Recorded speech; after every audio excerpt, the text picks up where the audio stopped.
বৌমা শাশুড়ির এই ঝগড়ার প্রধান কারণ হচ্ছে জেনারেশন গ্যাপ, ঠিক কিনা? শাশুড়ি এক জেনারেশনের আর বৌমা আরেক জেনারেশনের। শাশুড়ি ভাবে একরকম, বৌমা ভাবে আরেক রকম। শাশুড়ি চায় বউর উপর খবরদারি করতে, বউ চায় শাশুড়ির উপর খবরদারি করতে। এই ডমিনেটিং এর কারণে কিলাকিলি আছে না নাই? এটা ঠিক না। আমার শাশুড়ি মায়েরা যারা আছেন, প্রথমে শাশুড়ি দিয়ে শুরু করি। আমার মাইকের আওয়াজ যে ঘরগুলোতে যায়, আমার শাশুড়ি মাদেরকে বলবো, বউদের উপর অত্যাচার করবেন না। ছেলেরা প্রশ্ন করে, তোর কাছে তোর বউ বড় না আমি বড়? আছে না নাই? এটা একটা প্রশ্ন হইল। তোর বউ বড় না আমি বড়? দুইজনেই বড়। তো এক ছেলে সুন্দর উত্তর দিছে, আমার কাছে ভালো লাগছে উত্তরটা শুনে। এক মা প্রশ্ন করছে, তোর এতদিন আমি লালন পালন করে বড় করলাম, জীবন যৌবন তোর জন্য শেষ করলাম, আজকে বউ পাইয়া বউ তোর আপন হয়ে গেল? এবার ছেলে উত্তর দিছে, মা, আমার মুখ থেকে মা ডাক শোনার জন্য তুমি কি কষ্টটাই না করছো জীবনে। 10 মাস আমারে পেটে ধারণ করলা, খাইতে পারো নাই, বমি করছো, খালি ওষুধ খাইছো, তোমার পেট কেটে আমারে বের করা হয়েছে, 2 বছর আমারে দুধ খাওয়াইছো, পেশাব পায়খানা পরিষ্কার করেছো। বয়স যখন 3-4 তখন তোমার আমি মা ডাকছি, এই মা ডাকটা শোনার জন্য তুমি এত কষ্ট করছো। আর আরেকবারের মাইয়া এই ঘরে আইসাই তোমার মা ডাকা শুরু করছে। যেই মেয়েটা তোমারে মা ডাকে সে আমার আপন হবে না কেন মা?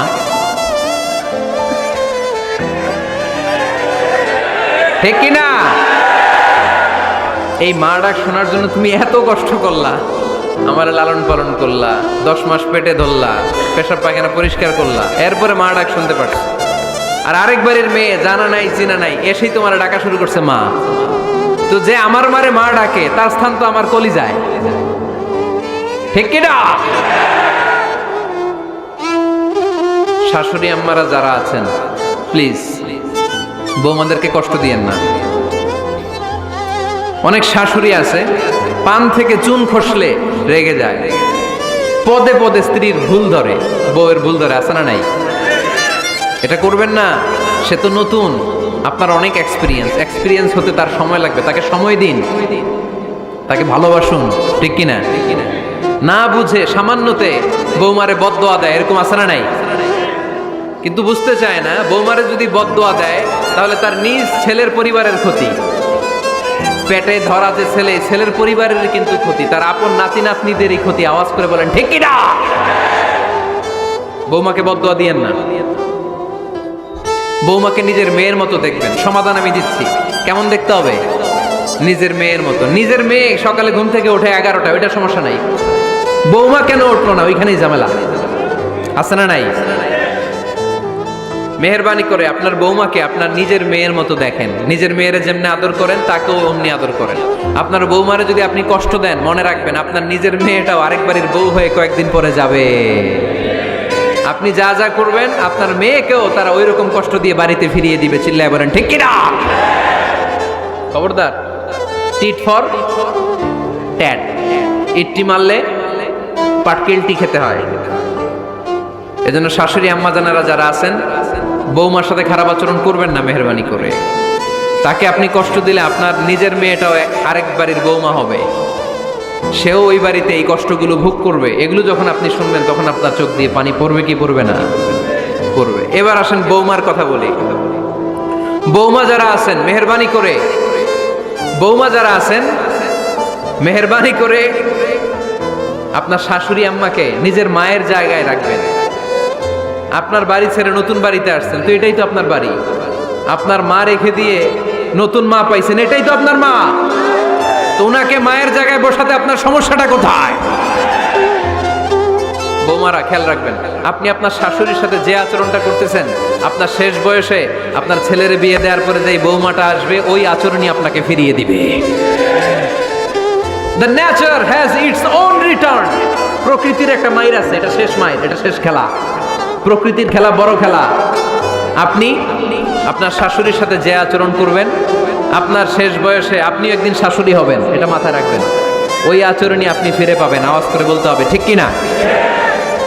এজন্য 9 নম্বর পয়েন্টস হচ্ছে মিউচুয়াল রেসপেক্ট। সবাই যেন সবাইকে ভালোবাসি। দোষ ছাড়া মানুষ নাই, সবার দোষ আছে, আমরা যেন একে অন্যের দোষ না খুঁজি। বৌমারা, আপনাদের কেন যদি আমার মাইকের আওয়াজ যায়, অল্প কিছু টেকনিক অবলম্বন করলে আপনি আপনার শাশুড়ির মন জয় করতে পারবেন। শাশুড়িরা আসলে বেশি কিছু চায় না, আগের জামানার মানুষ তো, এদেরকে ওইভাবে হাত করতে হবে। মাঝে মাঝে একটু শাশুড়ির মাথায় তেল দিয়ে দিন, চুলে তেল দিয়ে দিবেন আর কি, মাঝে মাঝে চুল আশ্রয় দিবেন, এগুলো কিন্তু খুব পছন্দ করে শাশুড়িরা। ওনার প্রেশারটা একটু মেপে দিবেন, ডায়াবেটিক্সের ওষুধটা খাইলো কিনা সময় মতো খোঁজ নিবেন, কি পছন্দ করে খেতে একটু রান্না করে দিবেন। যেই বক্তার ওয়াজ শুনতে পছন্দ করে ওই বক্তার ওয়াজগুলো ডাউনলোড করে শাশুড়ি আম্মাকে দিবেন, ইসলামী বই দিবেন। দেখবেন বয়স্ক নারীরা মাহফিল যেতে খুব পছন্দ করে, ওয়াজ শুনতে খুব পছন্দ করে, নবীদের কাহিনীগুলো শুনতে পছন্দ করে। বসায় বসায় একটু কাহিনীগুলো শোনাবেন। বাইরে বেরোলে জিজ্ঞেস করেন, আম্মা আপনার কিছু লাগবে কিনা। আর একটা টিপস আছে, চুল যখন আঁচড়াবেন আর শাশুড়ির মাথা যখন তেল দিয়ে দিবেন, তখন অতীতের কথা জিজ্ঞেস করেন, দেখবেন অতীতের স্মৃতিতে হারিয়ে গিয়েছে আপনার শাশুড়ি। কি জিজ্ঞেস করবেন জানেন? জিজ্ঞেস করবেন, আম্মা জান, মুক্তিযুদ্ধের সময় আপনার বয়স কত ছিল? ওই সময় মুক্তিযুদ্ধের সময় আপনাদের এলাকায় কি কি হয়েছিল মা? আরেকটা প্রশ্ন করবেন, মা বিয়ের সময় আপনি কেমন ছিলেন? ওই দিন দেখবেন বুড়ি আর বুড়ি নাই, জুয়ান হয়ে গেছে। ওই দিন বলবে, মা আমি অনেক সুন্দরী ছিলাম, আমার মাথায় অনেক চুল ছিল, আজকে নাই। আমগো গ্রামে আমার সাথে সুন্দরী মাইয়া ছিল না। অতীতের স্মৃতিতে, স্মৃতি হাতরাতে হাতরাতে তিনি হারিয়ে যাবেন। জিজ্ঞেস করবেন যে, মা শীতকালে আপনাদের দেশে কি পিঠা বানাতেন আপনি যখন ছোট ছিলেন, আপনার বাপ চাচারা কি করতো? এগুলো জিজ্ঞেস করলে উনি স্মৃতির পাতা হাতরাতে হাতরাতে চোখ দিয়ে দাঁড় দাঁড় করে ওনার পানি ঝরতে শুরু করবে। আপনার জায়গায়, ওনার হৃদয়ের মণিকোঠায় এমন জায়গায় পৌঁছবে, আপনার ছাড়া উনি কিছুই বুঝবে না।